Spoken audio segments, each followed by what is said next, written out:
you doing? Why are you doing it that way? Hi, this is Kim Howerton, and I'm feeling incredibly awkward because intros are awkward, and this is my intro.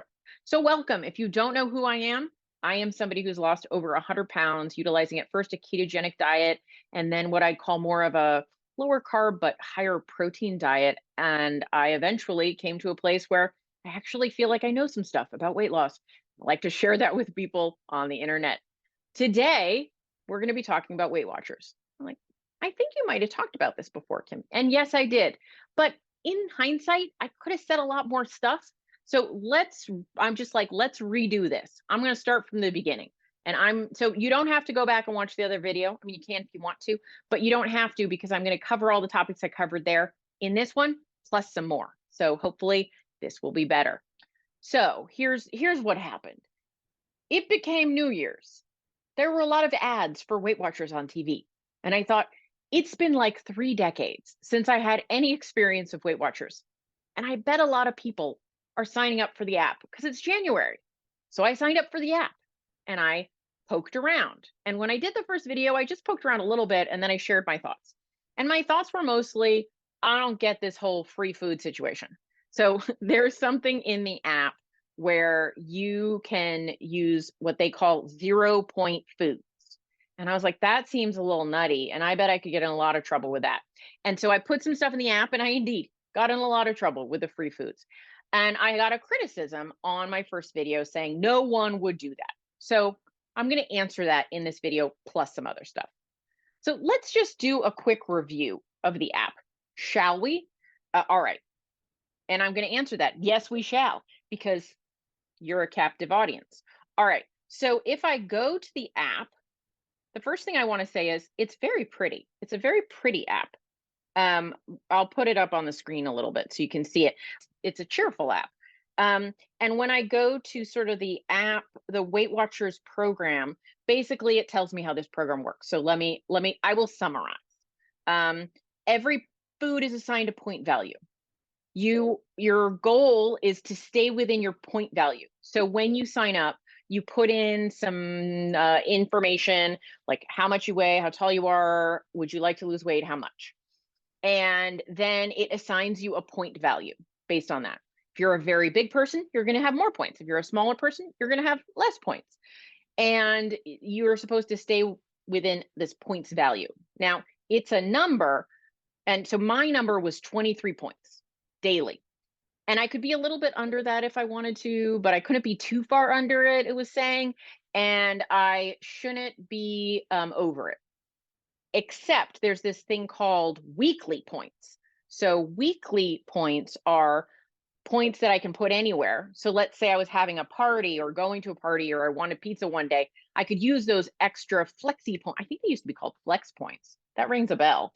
But those are like flexible points I can put anywhere, or I can add 4 points a day because it's 20. I got 28 points for the week. So if I divide that by 7, that's 4 extra points a day. So now if I average that out, I'm at 27 points a day as my goal. But then I factored in exercise and I'm at 28. So based on how much I exercise, now obviously if I didn't exercise one day, I would drop back to 27. But based on what I average in exercise, it's either 28 or 29 points. We're going with 28 for simplicity here in this video. So you can remember that. I will remind you when we get to some calculations. So anyway, I'm supposed to stay within that points value. And there are these things called 0 point foods. These are foods that I don't have to count. They have 0 points. Now, I will handle a bit of criticism I got from the first video where I put in a bunch of 0 point foods. I had a bunch of fruit, that is a 0 point food, and some vegetables, also 0 points. So let me cover. So what are the 0 point foods? Okay, hold on, I got a list. Fruits, fish and shellfish, tofu and tempeh, non-starchy vegetables, corn and popcorn, beans, peas, and lentils, non-fat yogurt and non-fat cottage cheese, only non-fat, chicken and turkey breast, and eggs. Those are the 0 point foods. So the first time I did the app, I put these foods in, and one of the criticisms I got that I mentioned earlier was, you're not doing a reasonable amount of these things. So here's what I'd like to address. I am a food addict. I am now a well-managed food addict, but it's still in there.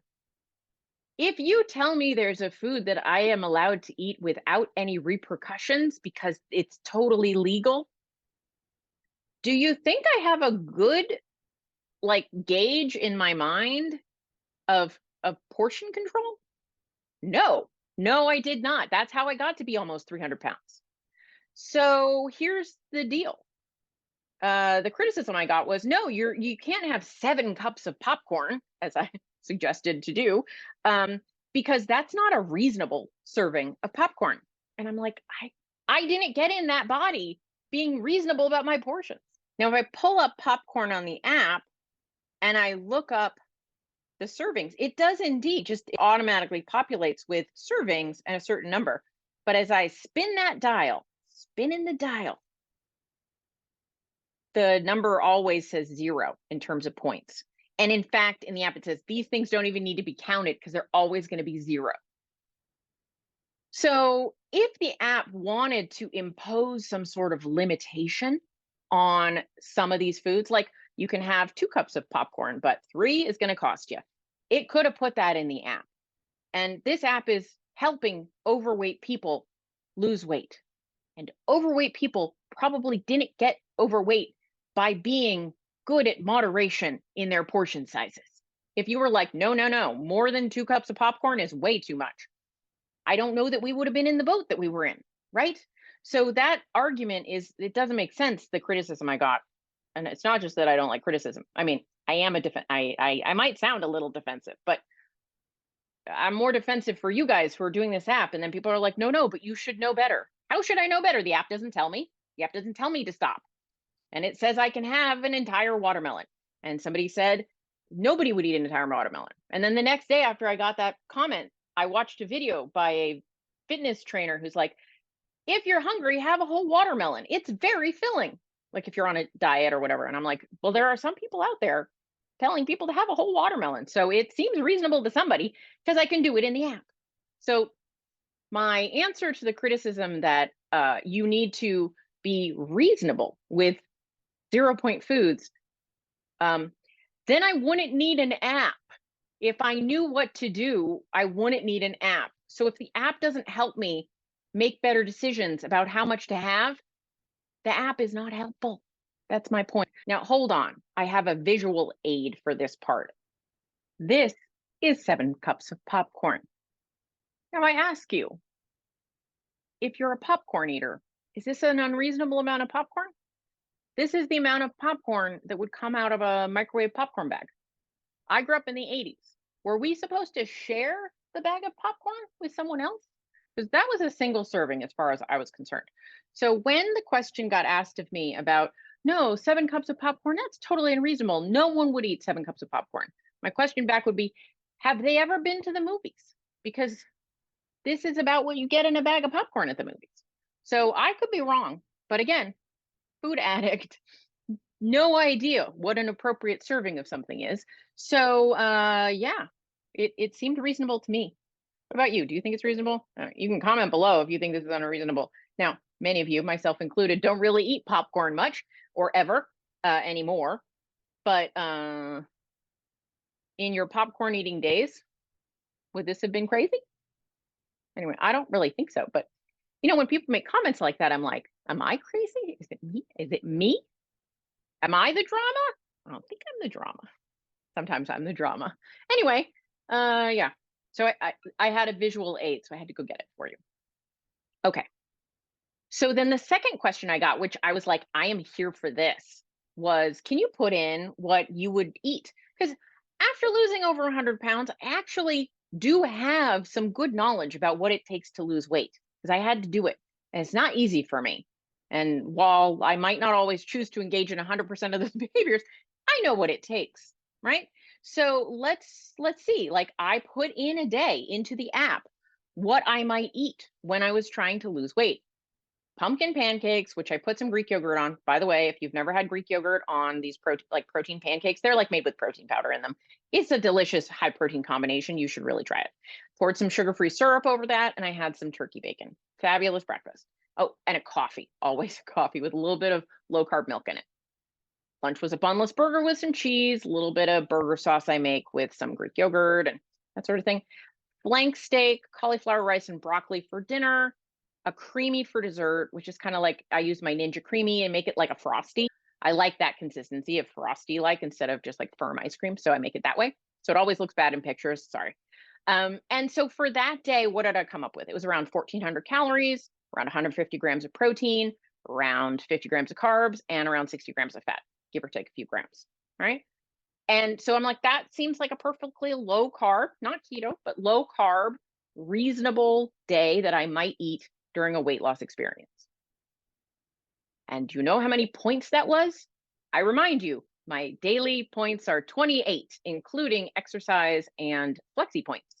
I'm calling them flexi points. I know they're not called that, but I like that. That day came in at 36 points, 8 full points over my allotted points. It was like a birthday or something, right? And it was only 1,400 calories. So what gives with that? Then I was like, okay, all right, I can work with a budget. 28 points.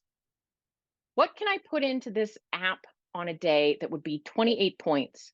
That would be like an amount of food that I don't think I would lose weight on.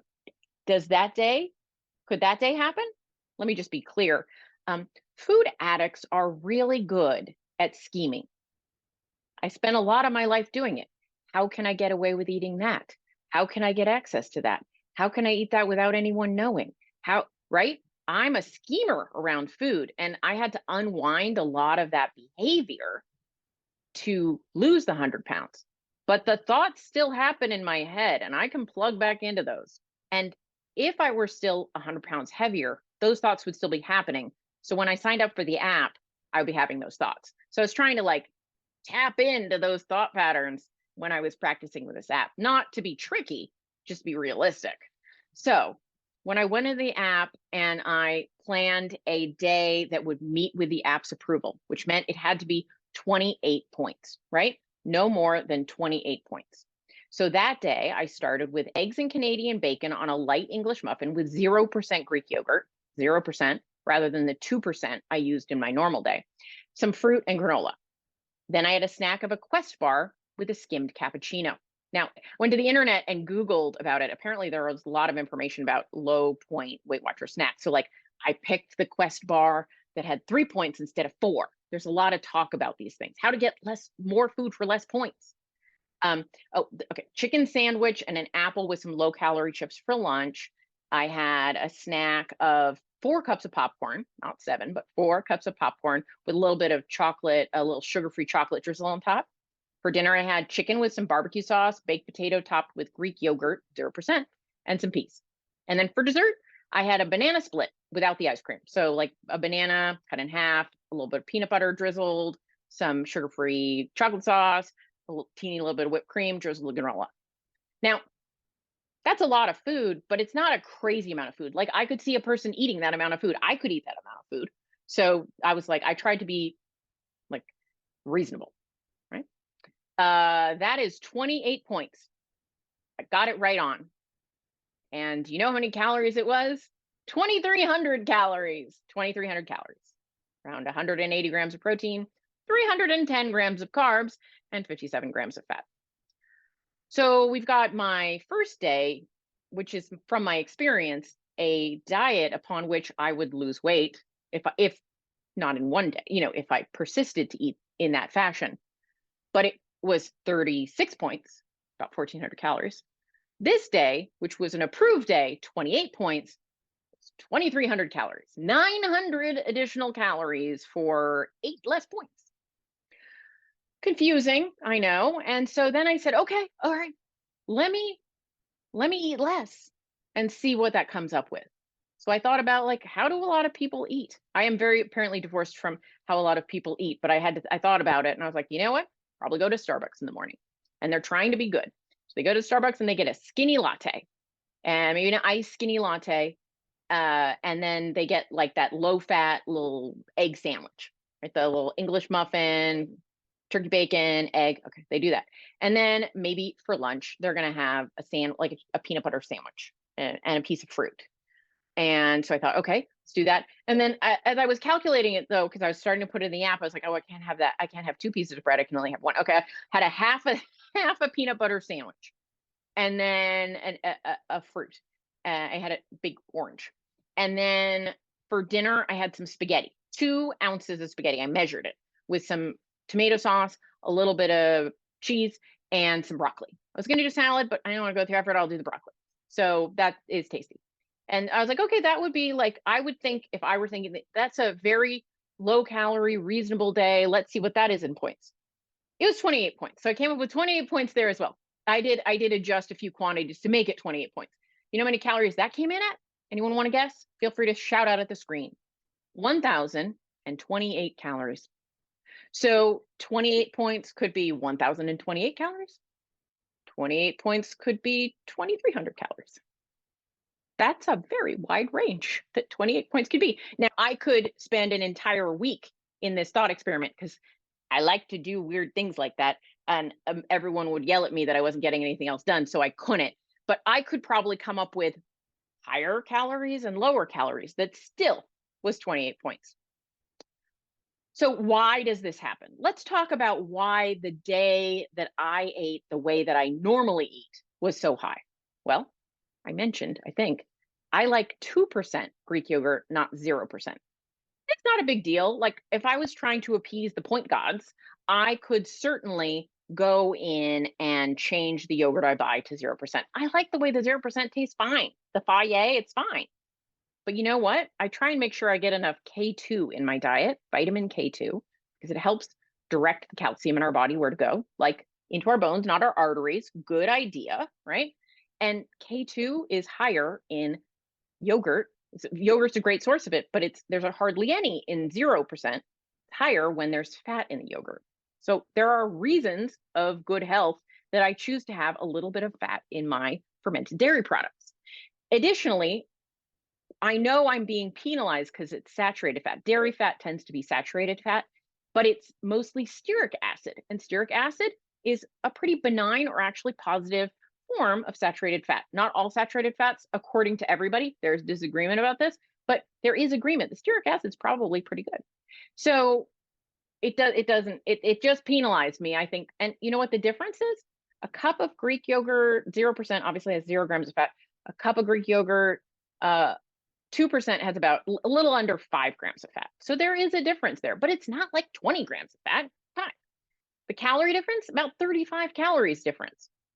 So because most people are joining Weight Watchers for weight loss, let's just be perfectly honest. So why is the non-fat Greek yogurt 0 points? The low-fat Greek yogurt is 4 points. That's a lot of points. So there's a big penalty for even a little bit of that dairy fat. All right, so that's one reason that some of that came up so high.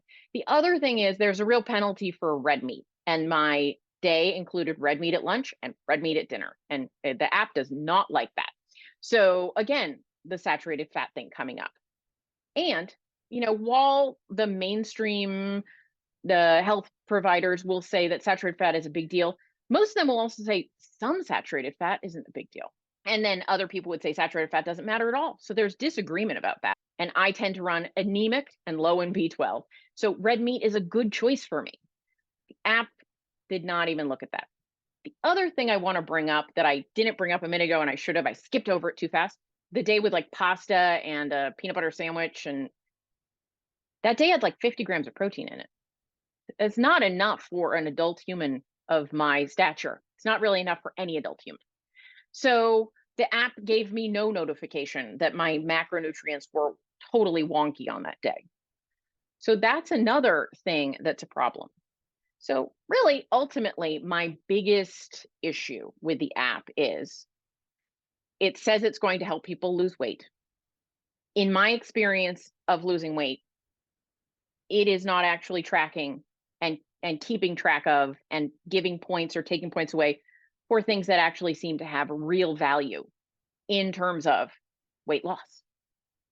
So that is really, like, for me, just done deal, nail in the coffin, that I could have 1,000 calories or 2,300 calories in a day, and it's the same point total. That is a double eyebrow raise moment. That doesn't make any sense. And that a very reasonable eating day was, I was told I was way over my points. Also very odd. So when I did more research about the Weight Watchers app, there are absolutely people that are succeeding on Weight Watchers. But I watched video after video on YouTube of people saying how to succeed at Weight Watchers. And almost all of them were like, there'll be a point at which you really need to look at calories. Like, you have to compare calories to the points and come up with a good system of tracking the calories versus the points and make sure that you're within the right caloric range, because it's really easy to either undereat or overeat using the point system. A system that you need another system so that you can confirm it's working is not a system that is trustable. And a system that is not trustable is not a system I would use. So rather than double checking your points values against the calories with a calorie macro tracking app, why not just use a calorie macro tracking app? And I'm not saying calories are the only thing that matters. Remember, I mentioned protein, right? Getting an appropriate amount of protein in a day, super essential for not just weight loss, but just health, good health, not becoming a very sarcopenic older person who can't hold their body weight up and lift their groceries and do anything, right? We don't want to be that person. We want to be a healthy older person. So it doesn't even talk about the app. I feel I'm a little incensed. The app does not teach you what you need to learn. And granted, just a regular macro tracker, there's not a lot of education in there, not a lot of teaching, but it's giving you just plain facts. And from there, you've got a basis to learn more about other topics. Whereas the app in Weight Watchers sort of lulls you into this belief that it's teaching you about healthy eating. But based on what I am aware of about healthy eating, it is not. It allows you to eat in very unhealthy ways without saying, what are you doing? Why are you doing it that way? Right? Now, granted, again, your macro app won't say that, but it's just the facts, ma'am. And when you can see the facts very clearly, it helps you make more intelligent decisions. Whereas the Weight Watchers app gives you opinions. Yep, this is good, eat that way, eat this way, put that in, look at this. And then you have to watch this other education, watch this other education. At the end of the day, track your macros. Don't track your points. Again, I'm not denying that people succeed. They do. Is it better than having zero knowledge of nutrition? Probably. Like, eggs are great. I would, if people were eating eggs and non-fat Greek yogurt instead of brownies and Big Macs, yes, improvement. But you got to keep going from there and understand what you're doing. And so at the end of the day, use a macro tracker like Chronometer, and then do a little bit of learning from there if you want to learn what it takes to really lose weight. Because when you have the objective facts as opposed to Weight Watchers' opinion about what foods are good and bad to eat, because ultimately your success depends on more than Weight Watchers' opinion, which is pretty much what the app seems to be based on. So if you need help with a macro tracker, put comments in this video. I will help answer questions, whatever you need. I'm here for you. Also, if you like this video, please like this video, subscribe to this channel, make a comment. All of that helps me a lot, and I would really appreciate it. If you disagree with something I said, make a comment. I'll be happy to talk to you about it or make a follow-up video. So thank you for joining me, and I will talk to you again soon.